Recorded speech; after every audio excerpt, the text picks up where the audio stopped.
Well, thank you and welcome to another 30-minute talks and welcome to Professor Perry Hobson and Dr. Andy Nazarechuk. How's everything? I know everybody's, from all the different parts of the world, and we know Perry's over there in Malaysia. Tell us what's happening in Malaysia, Perry. Well, as we were just saying in the pre-show chat, challenging times at the moment here in Malaysia as we're experiencing a bit of a second, or some people call it a bit of a third wave actually. So the greater KL area has now been put into a sort of what we call conditional movement control order for the next 2 weeks, as has also the state of Sabah over in eastern Malaysia. So the university behind me, Samoa University, which is behind me, is being closed for the next 2 weeks. No classes are allowed, so we've had to move everything online. All schools have been closed as well and restricted movement, though businesses are remaining open. So we're experiencing what seems to also be happening in parts of Europe and also Latin and South America as well. So challenging times here at the moment, and we're hopeful that over the next couple of weeks we can get back on top of things. And as we look forward to Dr. Andy's show, how's things over there in Subic Bay, Dr. Andy? Well, Alan, I'm very excited about today's program, because culture is one of those the discussion is one of the things I've been teaching for many years, and today's just a very small piece of it. So I'm very excited about today's program. I hope it'll spark some discussion about how to behave. Thank you. And Perry, let's share some of the thoughts about our academic partners. As we know, they're very important to all of us. Absolutely, and we really do want to thank all of our academic partners who contribute to helping us get to have got 30 minutes up and running and to have been with us along this journey. So obviously my colleagues at Samoa University, but also the many friends and academic partners we've got around not only the Asia Pacific region, but also the world, such as LPU in Manila, such as NCUT, as they like to call them, in Taiwan, in Kaohsiung, to TIPFI in the Philippines, to PATA in the Philippines, and thank you again for your support, to the University of Santo Tomas in Manila, to Silver Mountains in Nepal, to as far away as the Bahamas, to the University of the Bahamas there, to the School of Travel Industry Management at the University of Hawaii, and of course the ICE international accreditation body as well as our many others. So again, thank you all for your support. Alan. Thanks very much, Perry. And that slide is starting to look more and more colourful and, probably more confusing as the week goes by, but I'm sure everybody's becoming much more aware of all of our academic partners. And again, thank you for your support. And speaking about confusion, in this time of COVID, one of the things that has become quite popular on the show is our 90-second segment. We're about to share that with you in a few seconds. But what I'd also like to say just before we share with you is one of the confusions around the COVID time is whether or not you should wear a mask and how cultural influences might determine whether or not you wear a mask. So for today's segment, 90 seconds, here we go. Welcome to another 90 seconds. I'm Alan Williams. Today's topic presented by Dr. Andy Nazarechuk will explore how varying cultural practices may have either helped to control or have contributed to the spread of the coronavirus worldwide. So let's consider the cultural influence of wearing a face mask, for example, a topic that is strongly influenced by different cultural norms around the world and one that continues to be heavily debated since the start of COVID-19. Throughout East Asia, wearing face masks is generally seen as a collective cultural responsibility. This is to help reduce the disease transmission and can symbolize solidarity among the people. In Hong Kong, for example, 98.8% of the people wear a mask, and this is considered a cultural norm. In stark contrast, however, unlike in East Asia, before coronavirus, most Western cultures were rarely asked to wear a face mask in public. And because of this, many Western cultures consider wearing a mask as potential for being mistaken as a criminal, or as an intrusion of personal or human rights, or that masks are just generally uncomfortable to wear, people still being unsure about their effectiveness, or simply that wearing a mask is not normal. And in a recent survey of 1,000 Americans, however, 60% of them now choose to wear a mask for self-protection, and this number is now as high as 72% in Australia. However, sentiment has become so heated in parts of the world that throughout recent months in Australia and elsewhere, anti-maskers have demonstrated against the wearing of masks, citing that the mandatory wearing of a mask violates basic human rights. And despite the cultural acceptance or not of wearing a mask, unfortunately the medical advice on face masks has not helped the situation either. Even as the World Health Organization experts have reviewed their advice, recommending masks now be made compulsory in areas of high coronavirus transmission. That said, scientists now all generally agree that just to be on the safe side, we should use face masks. Ultimately, though, without a vaccine, the strongest weapons we have are basic preventative measures, and this may include masks if culturally and scientifically we can all agree.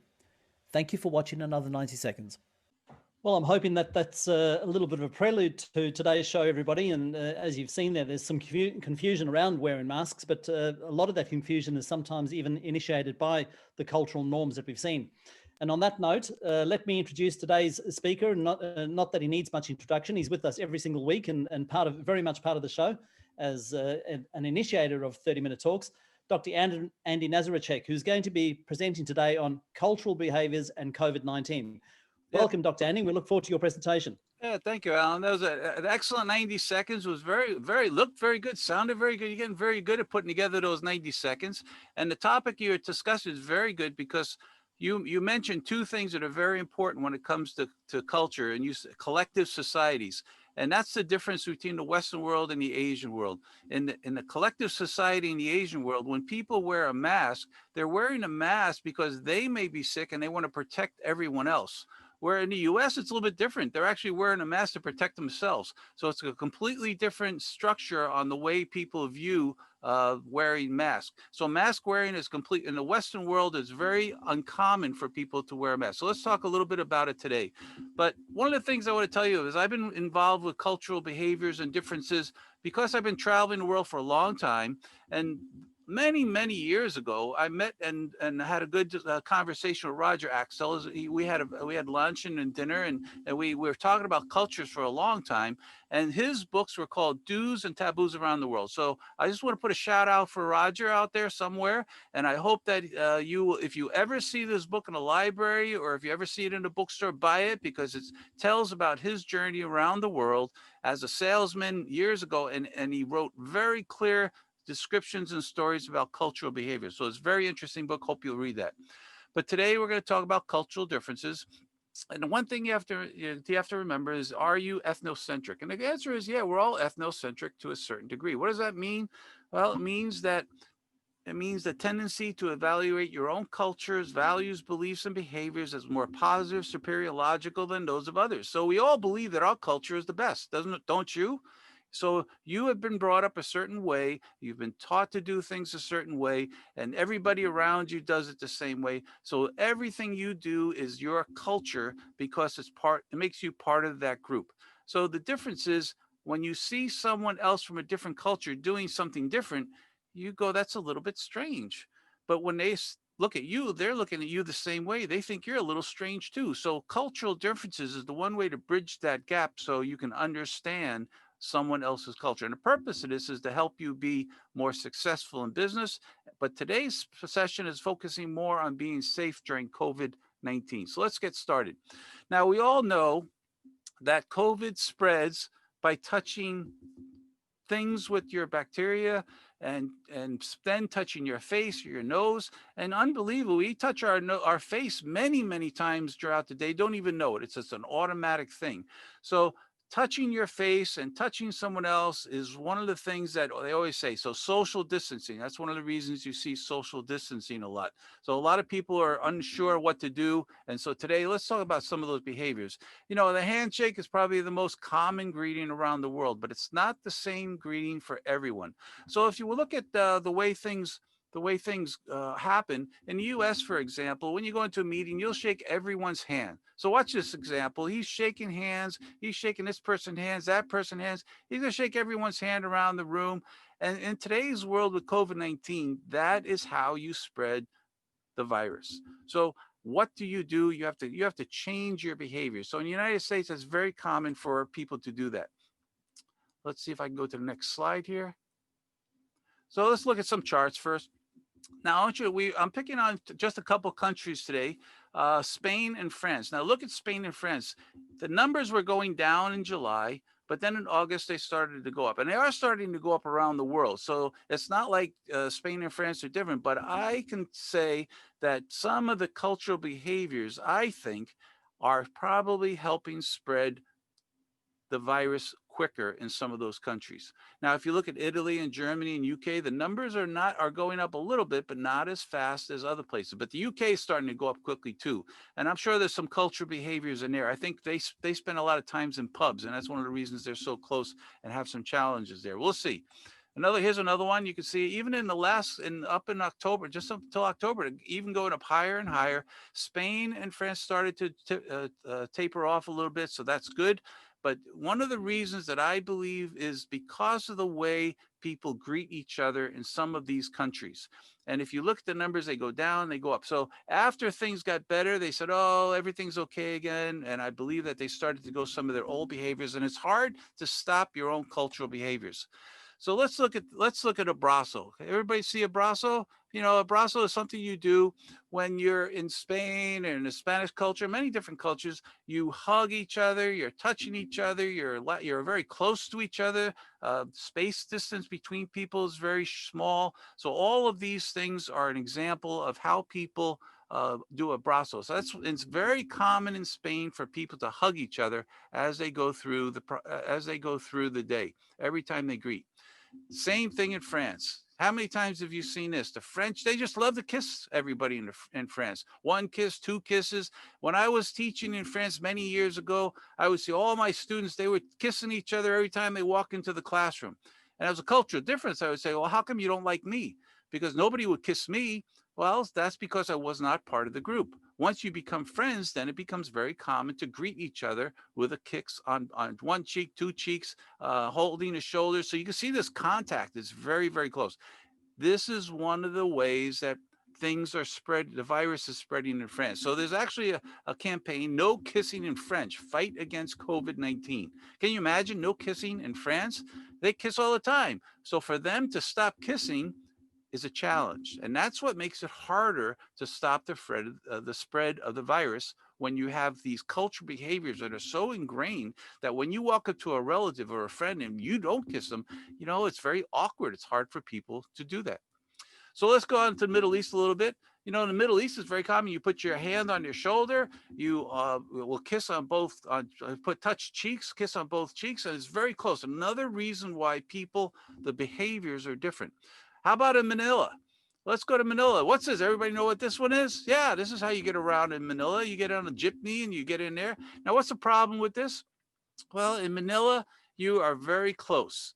Now, if I could show you different photos of Manila now, there's more social distancing, there's plastic sheets and everything. So they're doing a very good job trying to it. But in a collective society, being close is very, very common and accepted. So that's what people do. Now, this is a gesture of respect from young people to older people.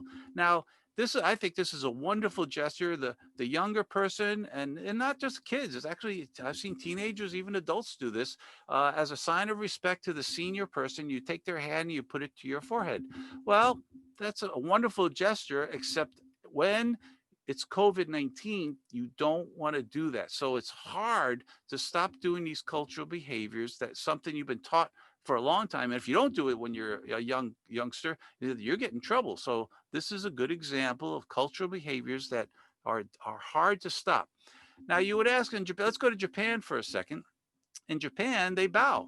Now you look at this picture, you say, this is a great way to greet each other and social distance. Now, why do they have cases in Japan if they bow and they don't shake hands? Well, there's cultural behaviors and different cultural behaviors. Let me give you an example. In Japan, their count went down, it went back up, it went back down. So why does it go back up? Well, once people get comfortable and they think everything is okay, they start to fall back into their old behaviors. And so things happen, people start going in. So in Japan, it comes down to the trains. Trains are packed in Japan. And you can see these two officers here, they're actually pushing people into the train because millions of people take the train into Tokyo every single day. And so if you have people in such close proximity, then you're going to have the spread of the virus. Now, I know that they've changed things there too, but there's still people going to work. There's still people getting on a train. But in Japan, I can probably assure you that every single person is wearing a mask right now, because that's something that they do all the time, regardless if it's the virus or not. If they feel bad, they wear a mask. How about Namaste? In India, that's our friend Parashat last week was he would be an expert in talking about this one. But here you put your hands together, you do a slight bow, and you greet each other. It's a very respectful way, and again, it's a wonderful way to greet. So why is the count going up in India so quickly? It's the same reason. You know, it's crowded. And when people are so close together in cities and buses and trains and work, all these things. So you have to be very careful when you're greeting other people in different places. So how about in Malaysia? This is one I know Perry will give us examples of this, but in Malaysia, you put your hand to your heart. Now, in the old days, you would actually shake the person's hand first, and then you'd put your hand to your heart. Well, now I think they're actually just going to be putting their hand to the heart, so eliminating the handshake altogether. And this is a great way to greet people without making contact. That's the key. You don't want to make contact. Now, in today's world, we have to come up with different ways to greet. So what are people doing? There's elbow bumping. This is an interesting one. Yeah, you can see different politicians doing the elbow bump, and that's what they're doing. I don't particularly like this one, but it's a different one. It's the elbow bump, greeting each other. So yeah, that's one way to greet each other. I hope maybe you'll put your comments in the chat room. Is how do you greet your friends now? Are you still doing a abrazo? Are you kissing? Are you shaking hands? Are you what are you doing to greet each other in today's COVID world? Now, this is an interesting one. This is this is starting to happen around. You call it the foot tap. So instead of people shaking hands, instead of bumping elbows, they're tapping their feet together, which is another unique way of greeting each other. But it shows that you still want to make contact with your friends, but you want to protect them from the virus. So foot tapping is another way that people are starting to share their greetings. So handshaking, fist bumping, all these different things are all part of cultural behaviors, and different countries do it differently. But we all have to start adapting and trying to do different cultural behaviors to protect ourselves. So I know you're going to do well in adjusting your cultural behaviors for safety and success. And if you understand cultural behaviors, you will be more successful in the future in your business operations. That's one of the reasons why I started getting involved with culture many, many years ago. I used to host people from different countries from around the world at my university. And every time that group came in, it was awkward. It was always awkward because we didn't know how to greet them properly. We didn't know what kind of foods they liked. We didn't know what kind of superstitions they had. And all those different things were so powerful that years ago, I created an entire course on cultural behaviors in the hospitality industry. And this is just one example of understanding the greetings during COVID-19. And I'll pass this back to Alan, and I know Alan is gonna get us back into the discussion mode. Thanks very much, Dr. Andy, and thank you very much for a very, very interesting presentation and some great thoughts. And as Dr. Andy said, we're wanting to get our participants' feedback and thoughts on how you might be greeting people and what you're doing in your own cultural sense through this COVID-19 period to keep your family and your friends safe, but also tell us what you're doing in terms of protecting each other in this time. But some really, really interesting thoughts there, Andy, and thought-provoking stuff, because you're right. One of the first times I ever traveled to China, I remember the bow and what is very normal for us is to shake hands. So when somebody bows in front of you and you're putting your hand out to shake, there's this little uneasiness that you need to deal with. And I guess learning a little bit about cultural norms is part of this whole challenge. What do you do in Australia, Alan? What do they do? How do you greet in Australia? What were you doing before? What are you doing now? Yeah, well, I think from an Australian perspective, a very normal greeting is to shake hands. And then if you get past the shaking hands, it really is how well you know the person. So if they're very good friends of yours, or family, then there's normally a hug involved or a tap on the shoulder or an arm around or something like that. But generally, from a business sense, it's shaking hands. Strangers to yourself is generally shaking hands. And I mean, I'll share with you an example. We've spoken quite a lot about golf, and you're in my interest in golf, and I play golf regularly, as I'm sure most of our listeners have heard. When we were first told in Australia, well, don't shake hands, it's not recommended through the COVID-19 period. I remember going to the golf course with the usual guys that we play with, and we all know each other well. We're all very good friends, and it would almost be a sort of a hug scenario for the bunch of guys. But we'd get to golf and it would be this fist pump, and some of the guys would go, "Oh, forget the fist pump. Come here, give you a big hug." And you're going, "Well, hang on a second, that just broke all the rules that we're speaking about." So this cultural norm, and breaking those cultural norms, I think is something that you've challenged today, and is something that I've experienced firsthand. Very, very difficult to get out of those habits. Yeah, actually, if even when you see family, when you see family and you want to give them a hug, you want to give them a kiss, and you have to stop each other. It's very hard to do. Perry, how about you? Well, look, over my life, I would say that it's been quite interesting watching how culture has changed as well. When I was growing up in the UK, it was always a lot of distance in the culture. If you kissed in the UK, it was only people you knew well, and it was typically only one kiss. And then it was like inflation kissing, and then it went up to 2. And I've lived in the Netherlands, and when they're there, it happens to be 3 as well. And I've seen over the time going my visits back to the UK how this closeness and reservedness has changed. And I noticed, particularly after I went from the UK and went to live in the US, how much more huggy and greeting people Americans were compared to the British. So I think there's a lot to do with culture and how that has changed over time.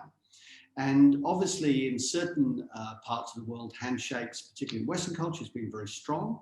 The Dutch, and sadly this week the Dutch government was reporting they've got some of the highest rates in Europe. But again, culture is part of it, but again, it's a very crowded part of the world as well, very, very densely populated.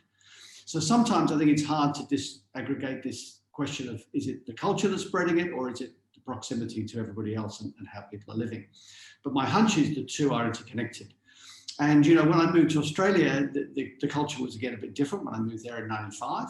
But again, over the 20 years I lived there, it became quite clear that it was beginning again to become a much closer culture. And whereas handshakes and a bit of distance were there originally, it became much more, as Alan was just saying, huggy, grabbing, etc. And I think it's quite challenging for us now to move back to having more social distance, when we've been over the last 2 or 3 decades, I would say, actually getting closer to each other. It's a big reversal and a big challenge for many cultures. Yeah, Perry, in Malaysia, give us how I know you. When I was in Malaysia for several years, we were all doing the touch your heart. What are the changes to that? Because I know I used to shake hands with people and then touch their heart. What are they doing now? Well, again, the government has pushed it, but again, this is a little bit of the challenge one has with culture, and because often it's tied into religion and beliefs as well, etc. So, for example, a lot of Muslim ladies will not shake a man's hand. And so historically, culturally here in Malaysia, it was a touch on the heart as a welcome and so forth.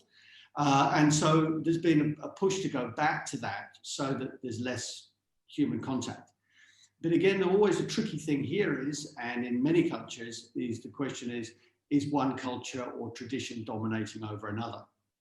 And so this is where, again, the whole face mask thing or debate that I think you touched on and Anne touched on as well has become so complicated, because you've had a huge debate in certain countries, particularly in France, where there's been huge lawsuits, laws moved that people have to show their face.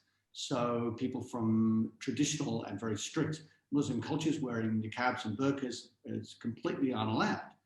And yet now those countries have gone back to that. And so, it's been seen to be kind of ironic that the French government, which was a few years ago banning face masks, is now trying to get people to wear them. So when it was with religion, it wasn't okay, but now it's protecting your health, it is okay. So is it what you're doing, is it okay, or is it the meaning of what you're doing? And I think that's where we get into some interesting and deep anthropological and ethnographic kind of discussions. You know, one example in the Philippines, you know, I wear a mask in the Philippines when I go out, even when you go to a mall, wearing face shield. Everyone has a mask. It's no big deal. Everybody's wearing a mask, very comfortable. Everybody's trying to do their best to protect the collective society. But in the US, you have to tell people to wear a mask. They won't do it on their own. You have to put a sign on the door and you have to say, you don't come in here unless you have a mask on. So it's a completely different scenario on how to now. Alan, in Australia, when you go in Perth, Perth is pretty normal, isn't it? Yeah, we've been fairly lucky up until now, Andy, to be perfectly honest, that, you know, when back in the early days of COVID, there's some intimation that we might need to wear masks, and some people started wearing them. But when I say some, very, very few people. It wasn't a general practice. And fortunately, where I live in Western Australia, we've managed to keep it relatively under control. And so masks have never really become a big issue. But I've certainly seen that Victoria, for example, where they're pretty well in lockdown, and when they go out, they are required to wear masks. They're recommended that they wear masks. And that's where some of those challenges where you saw in 90 seconds, the people saying, this is, you know, this is against my own rights, personal rights, human rights. And so you've got the anti-maskers movement. You've got those challenges where some people are adopting it, not only for their own safety, but for the others' safety. As we mentioned, that's quite a normal thing in the Asian cultures, but still refusing to wear masks and having to be forced to wear masks.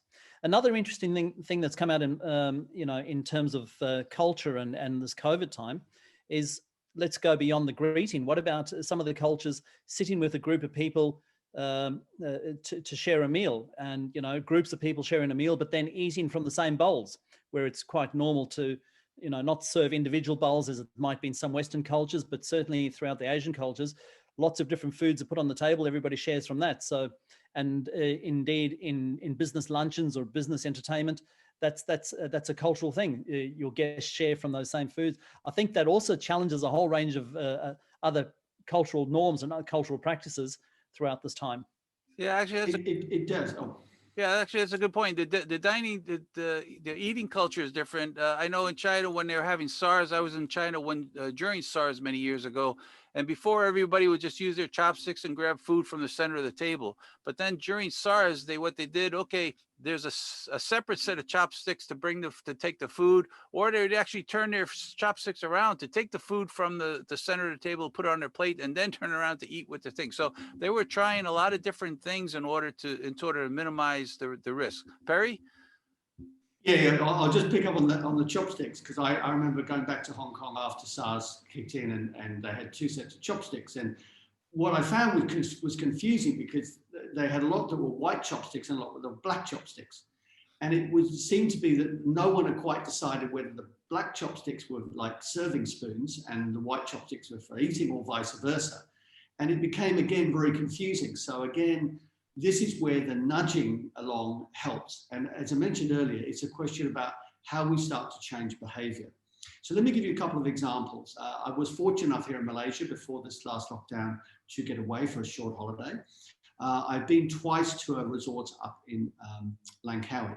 Now, on the first visit back in July, they decided to do away with the buffet for the very point that you made mention of there, Andy, and basically all the breakfasts were plated. So no buffet. The buffet area of the restaurant was just deserted, and you basically had 3 or 4 breakfast options: a continental breakfast, a sort of British American cooked breakfast, an Asian breakfast, nasi lemak, and it was brought to your table. I then went back a couple of months ago, and the buffet was back, but here was the difference. I could not go to the buffet. So you had to stand back, and there was a server between myself and the buffet. So I could say I would like an omelette with baked beans, and then that would be done, and then that would be handed personally just to me. So that would stop other people breathing over the food, putting some on their plate, taking it off again, all those sorts of things that you see as buffet behavior. So I think what's interesting is the hospitality industry is adapting. Second example was on the aeroplane.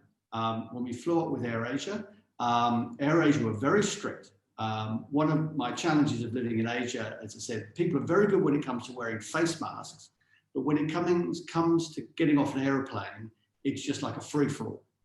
So in many Western countries, the plane comes to a stop, everyone sits and waits. It's only when it's at the gate that people dare to get up. I've been in various Asian countries, and before the planes, even the wheels have touched down, there's people getting up, getting their hand luggage out. It's just chaos. And it was very interesting because AirAsia were like the police. You had to stay in your seat, and they came down the plane, starting at the front, and only when the hostess got to your row, stewardess got there, could you get up, get your luggage, and exit. Very, very strict. And it was interesting because I didn't come back on AirAsia, I came back on Malaysia. So we landed, and Malaysians weren't enforcing that. But what was interesting was not one person got up. Everyone waited until the row before. So again, if you nudge behavior, you can begin to see that change. And the idea was not to have people standing up, breathing over other people while you're getting your luggage and so forth. So again, I think we can bring in these changes, and it's nudging this good behavior, which I think is important, and not doing it in a judgmental, not in a cultural changing way, but this is just for health and safety purposes. You know, that's a good lead into this question we have from someone in the audience. They said, do you think having a standard new normal culture would be disrespectful because it's different from what we used to do?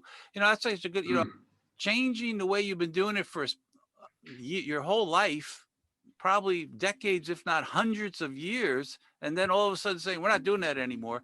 That's a very hard thing to do. So I agree with Perry that nudging it in the right direction slowly is going to do it.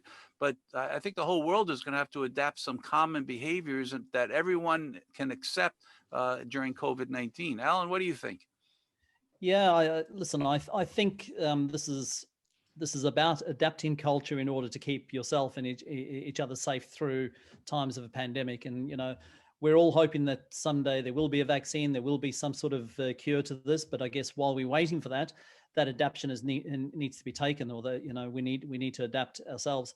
I would hate to think that we start losing cultural norms, cultural differences, because that's what makes the world interesting. That's what makes people want to travel. That's what makes people want to experience.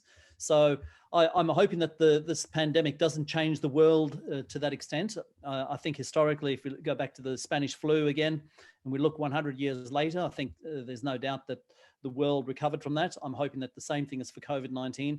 And I look quite optimistically towards this. Don't forget your cultures, but remember, this is not about forgetting your culture at the moment. This is about keeping yourself as safe as you can, keeping the people around you safe, and keeping your family safe as you can in this time. You know, yes, and I think we also have to recognize that a lot of things that are done in different cultures were done for health and safety reasons. So even if you look back at many religions about what you could eat and couldn't eat, sometimes that was actually grounded in quite good sanitation, because you know, hundreds, thousands of years ago, when these things came up, we didn't have refrigeration, we didn't have ice, for heaven's sake, in where many human civilizations were. So a lot of these practices came from that. And so I think we're at a challenging time recognizing what we hold dear or close, or what makes my people different from other people's people, if I can put it that way, but also recognizing that we're at a very difficult time. The planet is globalized, and whilst we want to hang on to those things, unfortunately events have overtaken us, and therefore we've got to adapt, and we've got to adapt quite quickly. You know, we have there's a lot of discussion in the chat room, and we have some friends from Dusit College, so welcome to them. But they're saying there's still no buffets in Bangkok. How, you know, the buffets are one of those cultural behaviors that we all love. Las Vegas, I lived in Las Vegas for 22 years. Buffet is where you would go and you could eat as much as you wanted. You could eat as much shrimp, as much food, as much prime rib, whatever you want. It was absolutely an amazing way to spend a vacation, and that's all gone. So how do you adjust? How do you enjoy life if you can't do the things that you've always done?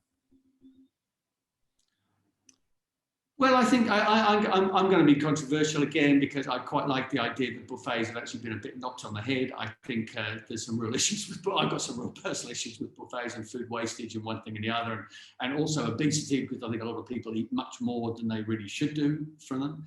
So I personally think that this is causing us to actually have a time for reflection about what we were doing.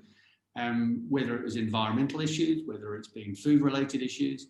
You know, sometimes it's good to stand back and going, well, actually, was what we were doing a really good idea? And maybe this will give us all a bit of a pause for a rethink about a lot of things that we've done in our industry, a lot of behaviours we had, and to make us think, well, perhaps there are better ways we can do things. So sometimes you need a bit of a shock to the system. So I hope everything doesn't go back to where it was in 2019, I'll be honest, because I think, as I've touched on issues of obesity, environmental issues, those are issues which we do need a bit of a rethink and a restart. No way, Perry. We have a note here from Bob Zub with Pata, a good friend of mine, and we used to go out to dinner and eat, and we used to go to a buffet. I remember going to a buffet once, and he says, I think buffets should be allowed as long as they're assisted buffets. See, that's all. Yeah. It's not just you can't get as much as you want. It's how you get the food. So I want as much as I can eat when I go to a buffet. But now the question is how you get the food from the buffet. I think we did a 90 seconds on buffets a few months ago, and how one of those restaurants was actually, you had to fill out a piece of paper, and you could keep filling out that piece of paper, and they keep bringing you food as long as you. And as I saw in the Palangi Resort when I was up in Langkawi, the assisted buffet worked very well. It was but of course, what it does require is a lot of extra staffing. I think that's a little bit of a challenge from the F&B and a cost point of view, to have on every station enough staff to deal with every customer who comes along. So that's a little bit of a challenge. But you're right, Andy. I know you love your buffets. Of course. I think the one thing that we really want to make sure we maintain through this period, everybody, is the human element. I mean, what COVID has really forced is people to start thinking more about each other, start caring a bit more for each other, and so on. And so some of the comments that we've got in the chat today, which are absolutely pertinent to today's discussion, is a wonderful human smile. Let people know that you care about them. Let people know that you feel for them. Wave to them. Make sure you're greeting people. Make sure you let people know that you're thinking about them. Make sure you let your family know that you are still caring about them. Irrespective of culture, I think that human element is absolutely critical. And as we said, we're hoping that one day things return to a little normal. And throughout this time, I think it's important to remember some of those basics.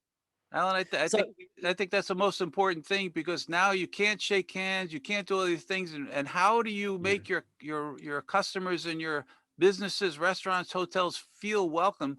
You have to start talking to them, you have to greet them, you have to smile. Yeah, the smile may not work as much because everybody's wearing a mask. So now you have to smile with your eyes now. You have to raise those eyebrows and give that little glitter in your eye to let people know we're happy that you're here, because as you could tell, businesses around the world are having challenges. Restaurants are closing. Hotels have low occupancy. Airlines are empty. Disneyland is closed. The world. If we can't go to Disneyland, then what are we going to do? It's a challenge for our industry, and I think it's really important for us to all focus on supporting our businesses, using the proper social distancing, and creating those new behaviors that will provide us a little bit more safety as we go on. I might just pick up on one comment that you made about family earlier on, and I'll share this with everybody, that through the COVID period, visiting my mum, who doesn't live with any of the family, my brothers or myself, the family decided to keep her as safe as possible, and then obviously to restrict the touching of mum while we were there to make sure that we didn't transmit anything. And so while we were there, we were practicing social distancing. So mum was always distant to us. It would be a smile, it would be, mum, what can we do? Shopping for her, cooking for her, bringing food as best as we can, making sure that that was all safe as best as possible, to the point that we were wiping things down when we took anything to her and so on. And it wasn't until a couple of months ago, my mum said, I just need a hug. And, we all went, it's time to give mum a hug. We're relatively safe in West Australia, but my mum was going, I don't care about COVID anymore. I just need to feel the family. Yeah. So that's the sort of sentiment that I guess I'm sharing with you. And I think that's an important one, and a great way to bring our session on a close. That the cultural behaviors mean more to each other than the contact, and the touching is very important to a lot of people. And I hope that after all of this is over, we can get back to some of those cultural behaviors that we enjoy, we love, and everyone expects when we see our friends and family. Fantastic. On that note, Dr. Andy, thank you very much again for sharing your fantastic thought-provoking thoughts on culture and COVID-19. And also for your input and conversation through today's session, Professor Perry. Can you, would you mind sharing the slides with us, Dr. Andy? I think we need to start wrapping up today's show. Once again, Andy, could you just share with us a few of our academic partners? Yeah, as always, you know, and Alan, you mentioned before, we have to come up with a new way to thank our academic partners. We have so many, it fills the whole slide, but LPU and co-rep, TIPFI, and actually we're at PATA. So you could tell Bob was here today from PATA. We appreciate him coming and promoting the program. And I know we're going to have a lot of people from TIPFI next week because they've been added to our mailing list after we did a wonderful session for them just a few days ago. So thank you to all of our academic partners. And we're looking forward to actually having a speaker from HOPSCO. What I think it's November sometime. John's going to be coming and talking about that. That's going to be a very interesting one. And again, academic certificates. Alan, you want to tell us? Yes, absolutely, everybody. As Dr. Andy said earlier today, if you're looking for a certificate and you're a student or a faculty member or related to any one of our academic partners, you need to fill out the survey. So there's the QI code, and I've just put in the chat room the link to that code just a moment ago. So please feel free to use the code in the chat or the QI code and complete the survey. Don't forget, you need to let us know about 3 key learnings from today's program, and I'm hoping that you would have got more than 3 key learnings from today. Fill those out, give us your at least short answers, and you'll qualify for a certificate, and that will normally come to you within the week. So don't forget to fill out the survey. Thank you very much. Perry? Well, looking forward to next week. One of my someone who's a former student of mine, and JC Wong will be joining us. JC is originally from Malaysia, worked for many years in Bangkok for PATA, and she's now back in KL working with an organisation called Talent Basket. And the focus of their organisation is on virtual internships. And I thought, having met with JC recently after her return, that this was a really interesting topic, really interesting opportunities for students who may be experiencing different forms of lockdown, because many internships in our industry have not been able to go ahead. And Talent Basket has got some unique ideas and opportunities of ways of connecting students with companies to participate in internships. So whether it's been working, they've been doing some stuff in Fiji, for example, in Guam. So you're able to work through Talent Basket to be connected from a university with a company, working on a particular project, etc. So I thought that this was a great initiative of these. I mean, there's other companies and organizations who are doing these things as well, but given the challenges that COVID's brought us. So I'm looking forward to hearing from JC and having her on our show next week. I absolutely think that most of our academic partners and most of the faculty that are joining us, Perry, would be very, very interested in that. And I'm sure this relates to the students as well. So I join with you in thanking JC Wong for joining us, and we look forward to the Talent Basket presentation next week. And on that note, everybody, I think we're as usual, 30 minutes talks runs out of time, and we've come to the end of another show. Why don't you say goodbye to everybody, Dr. Andy? Yeah, today we say we want you to use what you learn to improve yourself and our industry. So take something from what we discussed today and use it to improve your success in life. Fantastic. And Perry? Well, yeah, and I'd just like to say thanks very much for joining us again this week. A big welcome to everyone who's joined us, particularly from India, from Thailand, from the Philippines, from Vietnam, to my colleagues here in Malaysia. And these are challenging times, but got to stay positive, and we'll be working through this. Thanks, Alan. Thank you. And once again, everybody, don't forget to scan the QR code, complete the survey. And from myself here in Western Australia, until we can once again meet face to face and join each other at the same table for a meal, keep safe, everybody. And until next week, thank you. Goodbye.